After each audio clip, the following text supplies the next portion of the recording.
એ કાગડા પાસે હવારમાં જમરાજાએ દાંત કાઢ્યા ને કાગડો મૂંઝાણો મારો ભાઈરે કરી કે શું છે? કાગડાએ પૂછ્યું જમને. એ કે આજ દી મેં તારું મોત છે. ત્યાં તો ધ્રુજવા માંડ્યો. આ મોતની બીક કોને નથી લાગતી? એનો મિત્ર ગરુડજી ન્યા ગયો. એ કે મને હાંજ સુધીમાં ગમે ત્યાં ઠેઠ હિમાલય ઉપર પુગાડી જાય કે નકર મારું મોત થઈ જાય. ગરુડની ઝડપ એવી કાગડાને પીઠ ઉપર બેહાડીને ગરુડ મીઠો ઉડવા બરોબર દી આથમવાની તૈયારી થઈને ત્યાં હિમાલય પર્વત ઉપર ઉતાર્યો કાગડાને કે હવે હું જઈશ માવ, હું જાઉં છું. એટલું કહીને ગરુડ નીકળી ગયો. ત્યાં તો જમરાજા ન્યા પ્રગટ થયો અને દાંત કાઢવા માંડ્યો કે સવારે મને દાંત એટલા માટે આવતા હતા કે વિધાતાએ લખ્યું હતું કે આ કાગડાનું મોત દી આઠ મેં હિમાલય પર્વતમાં થાય, ત્યાંથી તારે એને લેવાનો છે. મને એમ થતું હતું કે વિધાતા ભૂલી ગયા છે કે શું, તું 15 દી ઉડીને આવી ને તોય અહીં પૂગ નહીં, પણ ગરુડજીનો ટેકો લઈને ટાઈમે અહીંયા આવી ગયો. હા, મોત માંડ્યું હોય ને મુંબઈમાં તો માણા પાસે રૂપિયા નો હોય ઉછીના લઈને પ્લેનમાં બેસી જાય, કારણ કે ત્યાં જાય ત્યાં એનો છૂટકો થવાનો હોય. હા, એક ભાઈ તો એના મિત્રને કેમ મેં 5 વાર તારી પાસે માગ્યા કે 100 રૂપિયા ઓલા લઈ ગયો છે એ આપી જા, 100 રૂપિયા લઈ ગયો એ આપી જા, તોય તું દેતો નથી. એ કે મેં 17 વાર માગ્યા ને ત્યાં તે આપ્યા. 17 વાર તારી પાસે ઊંચીના માગવા આવ્યું. એનું વટક આમાં વાળતો બેઠો બેઠો એમ. હા, એક બાપા ટ્રેનમાં જતા હતા, એમાં સુરત આવ્યું. એ સુરત આવ્યું ને એટલે એક ભાઈએ બાપાના ખંભા ઉપર હાથ મૂકીને પૂછ્યું કયું સ્ટેશન આવ્યું? બાપા કે મારો ખંભો છે એ સ્ટેશન નથી. એ કે કોડા હેઠું ઉતરી કે. હા, એક ચોરને તો પકડીને લઈ ગયા કોર્ટમાં, કેસ હાલતો હતો. એમાં ન્યાયાધીશે કીધું એ કે ઘડીએ ઘડીએ રોજ રોજ કે કોર્ટમાં આવતા તને શરમ નથી થતી? ઓલો ચોર કે હું તો મહિનામાં 2-3 વાર જ આવું છું, રોજ તો તમે આવો છો. હા, જજને ઘુમરે નાખી દીધા એમ. ઘણા માણસના જીવન તો એવા છે, હા, પોતે બળતા હોય, બીજાને બેઠા બેઠા બાળતા હોય. આમ તો દરેક માણસમાં આટલી વસ્તુ જરૂરી છે. દેશમાં એકતા, નાગરિકોમાં દેશ પ્રેમ, મિત્રમાં વફાદારી, હૃદયમાં પવિત્રતા, કવિમાં કલ્પના, વિદ્યાર્થીમાં ખંત, ન્યાયાધીશમાં ઇન્સાફ અને શિક્ષકમાં નિપુણતા અને ગરીબાઈમાં સંતોષ અને વેપારીમાં ઈમાનદારી. ગાડીના સ્ટેશને 2 માણસને મગજમારી થઈ ગઈ હામહામી. એમાં એક જણો ઓલાને કે એક ઝાપટ મારીશ ને તો 64 દાંત પાડી નાખીશ.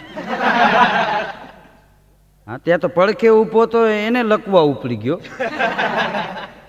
ઓલાને કે કોડા માણસને 32 દાંત જ હોય, 64 ન હોય. ત્યાં ઓલાએ કીધું કે મને ખબર જ હતી તું વચમાં બોલવાનો એટલે તારી ગણતરી રાખી. અને બેયને ધબધબાવ્યો. હા, એક નોકર તો એના શેઠને કે શેઠ 5 વર્ષ થયા હું તમારામાં નોકરી કરું છું, 5 વર્ષમાં મેં કોઈ દિવસ તમને કીધું નથી પગાર વધારો, હવે કાંઈક સમજો શેઠ, કાંઈક સમજો. તઈ શેઠે કીધું 5 વર્ષમાં કોઈ દી કાંઈ નથી કીધું ને એટલે તું 5 વર્ષ અહીં ટકી ગયો. નકર અહીં તો 18 મહિને વયો ગયો હોય. અમારે ત્યાં રીએ કે કૂતરાય ટ્રાન્સફર કરી નાખે અહીં. હા, એક ગામના લીલીબેન મુંબઈ ગયા અને સિટી બસમાં બેઠા. કંડક્ટર આવ્યો. એક બેનને કે બોલો બેન, તો એ બેન કે પ્રભાદેવી, એટલે ટિકિટ આપી દીધી. ત્યાંથી આગળ ગયા, બીજા બેનને કે બોલો બેન, કે મહાલક્ષ્મી, ટિકિટ આપી દીધી. ત્યાંથી આ લીલીબેન બેઠા હતા ને ત્યાં આવ્યો કે બોલો બેન, કે લીલીબેન. હા, એને એમ કે આ નામ પૂછીને ટિકિટ આપે એમ. કંડક્ટર ઘુમરે પડી ગયો કે આ લીલીબેન સ્ટેશન આમાં આવતું નથી ક્યાંય, અને આનું કરવું શું? એટલે લીલીબેનને કે પણ આ તમારે જવું ક્યાં? કે જવાનું તો આ ઓલા બેનને તમે નામ પૂછ્યા, મને એમ કે નામ પૂછે. કંડક્ટર કે એ સ્ટેશન છે મુંબઈના પરા છે બધાય. અને તમે ક્યાંથી આવો છો? કે આવી છે કાઠિયાવાડમાંથી. હા, એ કે મને એવું લાગ્યું ખરું. હા, નિશાળમાં છોકરા બેઠા હતા ને એમાં વસંતને સાહેબે ઊભો કરીને પૂછ્યું કે તને ગાતા આવડે છે? વસંત કે સાહેબ ગાતાય આવડે છે ને વગાડતાય આવડે. સાહેબ તો રાજી થઈ ગયા, કાને તો ગાતાય આવડે છે, વગાડતાય આવડે છે. એટલે સાહેબને એમ થયું કે પહેલાં વગાડવાના તાલ જોઈ લે. એટલે વસંતને કીધું કે વગાડવામાં તમને કયો તાલ ફાવે? એ કે મને તો હડતાલ ફાવે. હા, સાહેબને એમ થઈ ગયું કે આને અહીં નિશાળે રાખવો, ઘરે જઈને મૂકી આવું એમ. એકવાર કલેક્ટર સાહેબને એમ થયું કે શ્રાવણ મહિનો હાલે છે, એક પંડિતજીને બોલાવીને કે આપણે ઘેરે જમાડી. એટલે પંડિતજીને બોલાવ્યા. પંડિતજી જમવા માટે આવ્યા અને જમતા જમતા છેલ્લે પંડિતજી આમ ફાંદ માથે હાથ ફેરવીને કે બસ ભરાઈ ગઈ. તો એ કલેક્ટર સાહેબ એક રસમલાઈની એક પ્લેટ લઈ આવ્યા. તો એ પ્લેટ હરિહર કરી ગયા. પછી કલેક્ટર સાહેબે કીધું કે પંડિતજી તમે તેમ કહેતા હતા કે બસ ભરાઈ ગઈ, તો પાછી આ એક પ્લેટ રસમલાઈની કેમ ખાઈ ગયા? પંડિતજી કે બસ ભરાઈ ગઈ હતી પણ કંડક્ટરની જગ્યા ખાલી હતી.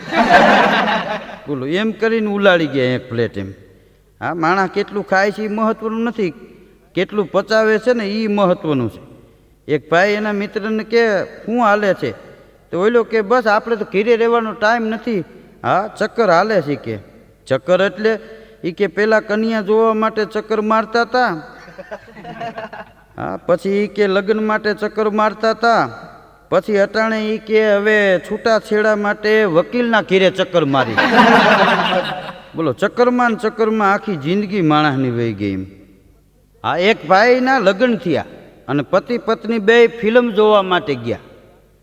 એ ફિલ્મ જોવા ગયા ને ગુજરાતી ફિલ્મ એવું જામેલું, હાહુનું પાત્ર બહુ સારું.